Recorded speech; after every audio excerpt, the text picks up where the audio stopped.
एक ऐसी बाइक जिसे आप जॉयस्टिक की मदद से ही चला सकते हैं, मतलब हैंडल संभालने का झंझट ही खत्म। और भारत का एक ऐसा गांव जहां लड़कों को हाफ पैंट और लड़कियों को जींस और स्कर्ट पहनने पर पाबंदी लगा दी गई है। इस गांव में जारी किया गया है ये अनोखा फरमान। और एक ऐसा पायलट जिसे आसमान में उड़ान भरने के दौरान ही अपने सामने कोई दूसरी रहस्यमय चीज उड़ती हुई दिखी और फिर वो पायलट प्लेन समेत हमेशा के लिए गायब हो गया। कौन था वो पायलट और उसके साथ कैसी घटी घटना, जानने के लिए बने रहिए हमारे आज के इस वीडियो के साथ अंत तक। नंबर 9, यदि आप उत्तर प्रदेश के मुजफ्फरनगर जिले के पिपालशाह गांव में रहते हैं तो फिर आप इस गांव में हाफ पैंट नहीं पहन सकते। और यदि आप लड़की हैं तो फिर आप जींस और स्कर्ट नहीं पहन सकती, क्योंकि भाई ये पिपालशाह के पंचायत का फैसला है। भारतीय किसान मजदूर संगठन के द्वारा आयोजित इस पंचायत में ये अनोखा फैसला लिया गया है। संगठन के राष्ट्रीय अध्यक्ष ठाकुर पूरन सिंह का कहना है कि ऐसे कपड़े पहनना हमारी संस्कृति का हिस्सा नहीं है। ऐसे कपड़े हमारे समाज को बर्बाद कर रहे हैं। हमें अपने समाज को बर्बादी से बचाने के लिए ऐसे कपड़ों पर रोक लगानी ही होगी। यहाँ तक कि संगठन का कहना है कि वो क्षेत्र के स्कूलों से बात करके भी स्टूडेंट्स के यूनिफॉर्म में बदलाव करने की गुजारिश करेंगे। इस फैसले पर आपका क्या कहना है? अपने विचार कमेंट्स में जरूर बताएं। नंबर 8, स्विट्जरलैंड के इन्वेंटर यान फॉकलाज ने एक ऐसे बाइक का आविष्कार किया है जिसे जॉयस्टिक से ही चलाया जा सकता है। रीडिंग के दौरान सभी काम इस जॉयस्टिक से ही होता है। ये एक इलेक्ट्रिक बाइक है जिसकी टॉप स्पीड 60 किलोमीटर प्रति घंटे की है। इस जॉयस्टिक बाइक में सीट के पास राइट हैंड साइड में जॉयस्टिक लगे हुए हैं जो कि फ्रंट व्हील से मैकेनिकली कनेक्टेड है।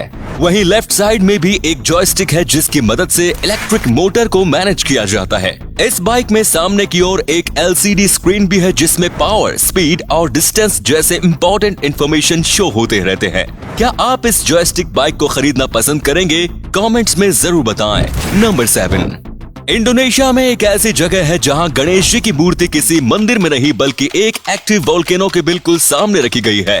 माउंट ब्रोमो नाम का ये वोल्केनो इंडोनेशिया के ईस्ट जावा प्रोविंस के ब्रोमो डेंजर सैमरू नेशनल पार्क में स्थित है। स्थानीय लोगों का कहना है कि गणेश जी की ये मूर्ति इस जगह पर पिछले 700 सालों से मौजूद है। इस वोल्केनो का नाम भी ब्रह्मा जी के नाम पर रखा गया है। जापानीज लैंग्वेज में ब्रोमो का मतलब ब्रह्मा होता है। स्थानीय लोगों का मानना है कि ज्वालामुखी के सामने रखी गणेश जी की ये मूर्ति ज्वालामुखी विस्फोट के समय में स्थानीय लोगों की रक्षा करता है। गणेश जी की मूर्ति की पूजा के लिए हर साल 15 दिन तक चलने वाले यादनाया कसाडा नाम के फेस्टिवल का भी आयोजन किया जाता है। नंबर 6, हिम्मते मर्दा तो मद दे खुदा। पंजाब के रहने वाले बलबीर सिंह सेचवाल इस कहावत को पूरी तरह से सच साबित करते हैं। पंजाब के रहने वाले बलबीर सिंह ने अपनी बातों से नहीं बल्कि अपने कामों से एक एनवायरमेंटलिस्ट के रूप में अपनी पहचान बनाई है। बलबीर सिंह ने 160 किलोमीटर लंबी काली बैन नदी की अपने हाथों से सफाई करते हुए वो कर दिखाया जो राज्य की सरकार दशकों से नहीं कर पा रही थी। उन्होंने 2007 में खतरनाक तरीके से प्रदूषित हो चुके काली बैन नदी की सफाई करने का फैसला किया और इस 160 किलोमीटर लंबी नदी की सफाई में अकेले ही जुट गए। बलबीर ने तो अपने काम की शुरुआत अकेले ही की थी, लेकिन उनके नेक इरादे को देखते हुए लोग उनके साथ जुड़ते गए और कारवां बनता गया। लोगों के समर्थन से बलबीर काली बैन नदी को पूरी तरह से साफ करने में कामयाब रहे।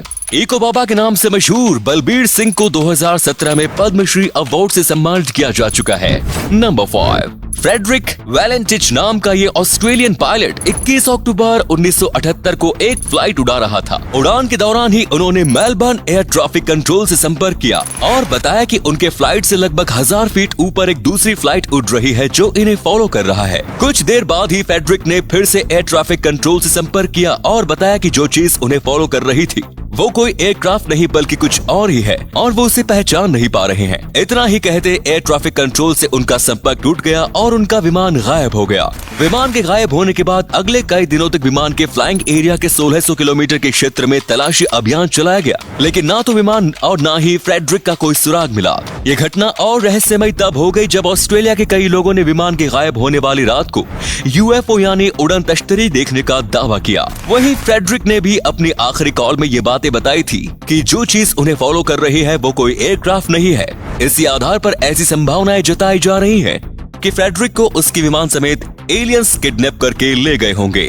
नंबर 4, मिलिए भारत की पहली महिला जासूस रजनी पंडित से।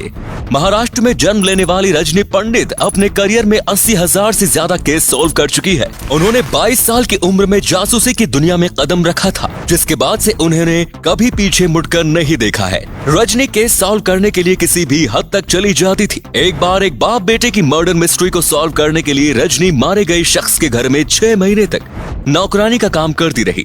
इस दौरान उस शख्स की पत्नी को रजनी पर शक हुआ और उसने उसके बाहर आने जाने पर रोक लगा दी। एक दिन रजनी ने उस महिला को एक गुंडे से मिलते हुए देखा। रजनी ने उसी समय अपने पैर काट लिए और बैंडेज कराने के बहाने घर से निकल गई और तुरंत ही पुलिस को इन्फॉर्म किया। 6 महीने तक नौकरानी की जिंदगी जीने के बाद रजनी इस केस को भी सॉल्व करने में कामयाब रही। नंबर 3, भारत जैसे विशाल देश में दुनिया का दूसरा सबसे लंबा रोड नेटवर्क है।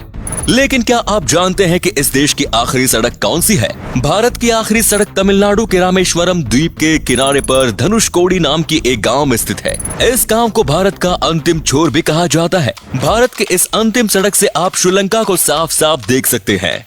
ऐसी मान्यता है कि राम सेतु का निर्माण इसी जगह से शुरू हुआ था। एक समय में धनुषकोडी गांव में स्टेशन से लेकर अस्पताल, चर्च, होटल और पोस्ट ऑफिस सब थे। लेकिन साल 1964 में आए भयानक चक्रवात से सब कुछ खत्म हो गया और ये गांव पूरी तरह से वीरान हो गया। दिन के समय यहाँ पर्यटक घूमने तो आते हैं, लेकिन रात में यहाँ किसी को रुकने की इजाजत नहीं। नंबर 2, बेंगलुरु विधानसभा के बाहर सड़क पर मकई के भुट्टे बेचने वाली 75 साल की सेल्वम्मा भुट्टे बुनने के इनोवेटिव तरीके की वजह से पूरे देश में चर्चा की वजह बन चुकी है। चारकोल पर भुट्टे बुनने के लिए उसे लगातार हवा देना होता है। इसके लिए ज्यादातर लोग हाथ के पंखे या फिर इलेक्ट्रिक पंखे का उपयोग करते हैं, लेकिन सेल्वम्मा इस काम के लिए सोलर एनर्जी का उपयोग करती है। सेल्वम्मा सोलर पावर्ड फैन का उपयोग करते हुए भुट्टा भूनती है। सेल्वम्मा को सोलर एनर्जी से चलने वाले ये पंखे SELCO solar light private limited नाम के एक फाउंडेशन की ओर से मिला है। ये फाउंडेशन देश में सस्टेनेबल एनर्जी को बढ़ावा देने की दिशा में काम कर रही है।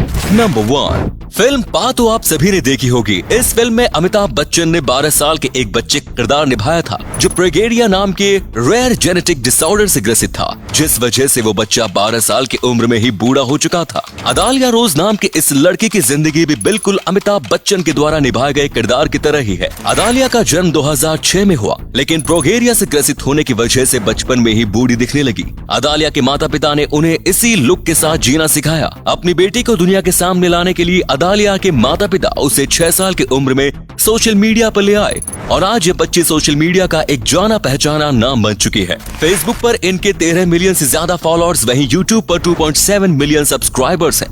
डॉक्टर को उम्मीद है कि अदालिया 50 साल की उम्र तक जीवित रह सकती है। तो उम्मीद है आपको आज की वीडियो पसंद आई होगी। अगर हाँ तो इस वीडियो को लाइक करें। इनमें से कौन सा फैक्ट आपको सबसे ज्यादा अच्छा लगा कमेंट्स में जरूर बताएं। इस तरह के और भी इंटरेस्टिंग फैक्ट्स वीडियोस देखते रहने के लिए चैनल को जरूर सब्सक्राइब करें। धन्यवाद।